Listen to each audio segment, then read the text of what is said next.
All right, hello. So I'm going to be showing off each and every one of the mods I have for Skyrim, all 80 of them, just before I start my actual playthrough, so that everyone has an idea of what I'm using. So I'm gonna try to make it quick but descriptive. So, unofficial Skyrim Special Edition patch, fixes bugs. Sieged Ice Moth adds the landmass of the Yorkfield Isles, which includes for Ice Moth. Worm's Tooth. It's a uh, makes a new island and all that. You got a new quest line where you go hunt a dragon. You go to the Isle of Worm's Tooth. It's pretty cool. Savior's Hide Replacer makes the Savior's Hide look awesome, like even better. It's all dark and stuff. You got alternate start, live another life. Basically choose how you start the game. Unfaltered Virtue. It is a Penitus Oculatus quest line. You know, instead of just destroying Dark Brotherhood and being done with it, you can actually have a full quest line attached to it. It's pretty awesome when it works. Guard Armor Replacer replaces guard armors with its own unique models. Every game. It's a Mirax Sword Replacer. Arch enemies makes the game feel like hell, but you get a lot of good stuff out of it. Believable weapons reshapes weapons to look more believable. Crazy, I know. Harken Sword Blood Matron. It is in a different language. I do not know how to speak Taco Bell. However, it is the only version of the mod I could find. So, yeah, I'm working with what I got. Castle Stone Spire adds Castle Stone Spire. Growl, Werebeast to Skyrim. Makes werewolves a lot cooler and adds werebears, I think. Real-time dragon fast travel. You can ride a dragon, and then you can point to places on the map, and a dragon will take you there. It is really cool. Surely adds to Skyrim Grandma to Skyrim. Super healing spell adds a ridiculously powerful healing spell. The Hidden Tomb of Hircine adds the hidden tomb of the aspect of Hircine that you kill in Morrowind. The Serpent Pit adds the Serpent Pit, which is a gladiatorial arena. Valendor's Fences. Basically, you can sell stolen stuff to these people without doing the Thieves Guild quest line. Wealthy Homes add stuff that you can then sell to them for really good prices. It shows a lot of prices over here. So yeah, it's pretty neat. And then we got the Great Cities. Takes the more you could say lackluster settlements across Skyrim and turns them actually kind of cool. Konnorik's Accoutrements. It is adds a new ruin and it expands upon the Konnorik mask. Adds some all sorts of stuff. Adds a lot of cool stuff. Like a full armor set for Konnorik, the ability to make your own Dragon Priest masks, and special abilities to each and every last one of the actual Dragon Priests. Unique uniques makes unique items actually unique. It is pretty cool. Khajiit will follow. Adds. I could have sworn it was only 4. Are wait? Are there 5 now? Hang on. Anak Sarik. Oh shoot! There's another one. I didn't know there was. Oh, this is cool. Wait, hold on. This is new to me. Because before it was only Bikai, Makara, Nanak, and Sarik. Now there's Wiki. I see. Well, that's an interesting name, Wiki. Looks like I'll be meeting him soon. But yes, Khajiit will follow. 5 Khajiit followers. Next, the Forgotten City. Everyone knows this one if you've ever played Skyrim. Or not really if you played Skyrim, but if you've been in the modding scene of Skyrim, you know this one. Won a ton award, made a ton game, complete classic. The Civil War Quest Immersion Bundle. Adds the Open Civil War while you were gone, Civil War Deserters, Civil War Aftermath, Ulfric Tullius Give Me a Break, Skyrim Civil War Quartermasters, Skyrim Civil War Healers, Skyrim Civil War Uniform, Skyrim Civil War Ambushers, Skyrim Civil War Long Camp Setup, Civil War Map Flag Replacer, Bear Beats Dragon, Rally Civil War documents, tube, carriage guards, and that's it. All those mods into the game. It is. I just found it today. I don't know how well it works, but we will find out about my playthrough. Next, Khajiit Will Follow patch basically makes it to where the Khajiit from Khajiit Will Follow will have voice lines in the Forgotten City. It is very cool. Lunar Guard armor adds Lunar Guard armor, a Khajiit set. You're probably noticing a pattern here. Inigo. If you have access to Skyrim mods and you don't get Inigo, I'm pretty sure you got hit on the head. Semper Fi, an Imperial armor mod, makes the Imperial armor look cool. Like, finally. I mean, it looked nice before, but now it's actually like, you see an Imperial soldier, it's like, okay, now that's badass. Instead of just, meh, Imperial soldier.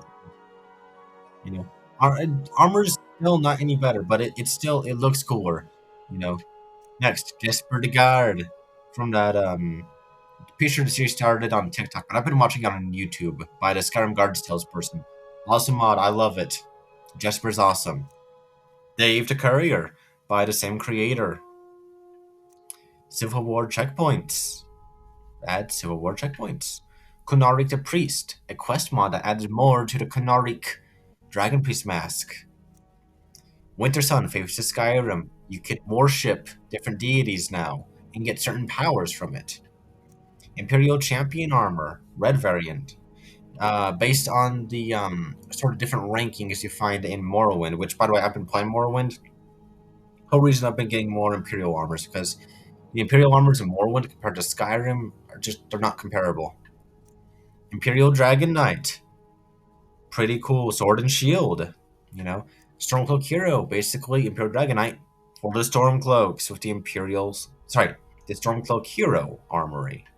Skyhaven Temple interior basically turns Skyhaven Temple way cooler. You want to be there more often, and it's got a unique armor set. It's got a player home in it. It is cool. Artifacts, the Tournament of the Ten Bloods. Yeah, no, I got this once, tried it out. It is incredible. It is awesome. You get artifacts such as the Boethia's Walking Staff, which is right there in the image. You get Fearstruck, you get Goldbrand, Eltonbrand.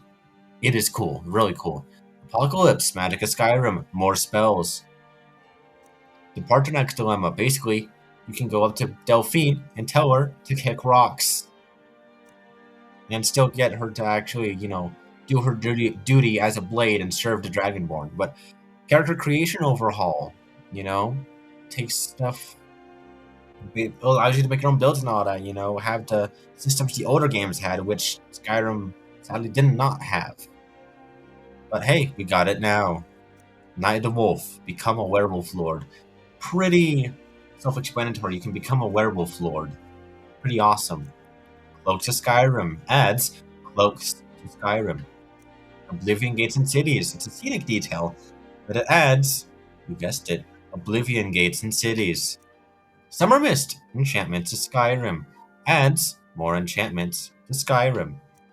Craftable and jeweled, craftable jeweled amulets from Dark Brotherhood questline, which are actually amulets of the Elder Council. Wear multiple rings. You got 10 fingers. You should be able to put a ring on every finger. Cheat room adds a cheat room, which I'll be giving myself restrictions on how much I can actually use it during the playthrough. Vibrant Weapons Light adds particles to enchanted weapons. Extra enchantment. You can get up to infinite enchantments given your enchanting skill is high enough. Animated Armory adds several different adds rapiers, pikes, halberds, quarterstaffs, claws, chain whips, katanas, and it adds new mason dagger animations. Dynamic whirlwind sprint. Oh yeah, I forgot a bunch of this stuff. But yeah, it's really good. Really good. Dragon War, Dragon Overhaul adds new types of dragons, new dragon attacks. I think new just dragons. Really cool dragons. It makes Alduin stronger too. Granite Hill, cut content, which it adds a new town to Skyrim called Granite Hill, with some new stuff that wasn't cut content that they decided to add in to make it interesting and worth being a mod. Lore-friendly load screens. Adds lore-friendly load screens. Makes the game look feel a bit more immersive. Dreadful Alduin. Makes Alduin look scarier and is genuinely scarier. Yeah, no, he's scared. Like, to fight. Like, you gotta be really high level to actually fight him. Ebony Damascus Blades adds Ebony Damascus Blades, which are somewhere around here. I'm not gonna go looking for them. Imperial Primus Armor adds the Imperial Primus Armor, to which is like a Penitus Oculatus sword armor. It's pretty cool. Tower of the Wolf. It's a player home within Solitude. Man, those borders. Adds borders. We love our borders. Sweet, beautiful borders. Moon Monk Robes. Adds Moon Monk Robes, which are like Khajiit robes. I actually like them a lot. Ghost of Akavir, which adds several different boss fights to the game, which are all in the style of the Akaviri. Races in Urn, Capoton. Now, in my playthrough, I will not be playing as a Capoton. However, it's good to have around in case you do. Titus Mead the First Armor. Titus Mead the First Armor set. I mean, it's cool. It's awesome. I love it. Akaviri Grandmaster Armor. Again, love it. Akaviri Grandmaster Armor. Akaviri Dragon Guard Armor, which I only got because it's got multiple slots besides head, chest, feet, and boots. You know? Wait, head, chest... Oh, wait. Head, chest, gauntlets, and boots. You know, it's actually got a mask, all sorts of stuff, like how they used to have in the older games, like Morrowind. I've been playing Morrowind. It is super fun having, like, different pauldrons and all that, which Skyrim didn't do, but hey, no mods for that I found. So, put them over with what I got. The Gilder Green grows. Basically, after you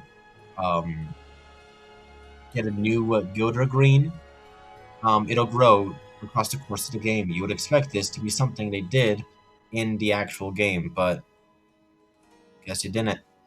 House of Horrors quest expansion. Ever gone into the House of Horrors wanting to be a good person, and then you're kind of forced into being the villain? Yeah, well, no more. You know, you can tell Molag Bal, like, basically tell him to fuck off. Serious Civil War finale sieges. Makes the final sieges to the Civil War actually kind of fun. Dragon-infused Daedric armor. Exactly what it sounds like. Legions of Morrowind. It adds ancient, like, old Imperial armor that is reminiscent of the steel Imperial armor from Morrowind. Reminiscent doesn't mean it's exact, but it's there. Lost Relics of Tamriel. Adds all sorts of unique artifacts from previous games. It is really cool. That I've seen. I don't know. I haven't actually played with it yet. Alduin had prep time. Yeah, no. Instead of Alduin just kind of walking in by himself to fight another dragon and the Dragonborn, he if you fail to kill some dragons, they're like the unique name dragons. They'll come to help Alduin out, and there's like 5 of them. So that'll be really fun. Pharaoh Dragon Avatar. You can become a were-dragon. Psycho Steve's Dragon Priest Masks. Adds new textures to the Dragon Priest Masks. Ebony Retexture. Black and Gold. Become High King of Skyrim. Imperial Guard Centurion Armor. Thunderchild. Epic Shouts. And I don't remember the other part. And that's it. Alright, that's all the mods I'm going to be using for my playthrough, which I will be releasing soon. Once I actually get it recorded and actually start playing. Alright. Have a great time. If any of these mods stand out to you, well, I mean, you can find them on the Nexus. Not the Nexus. I got all these off of the creation thing. Whatever you call this. Is this the Nexus? I don't think it's the Nexus. But, hey, you got any mods you could recommend to me?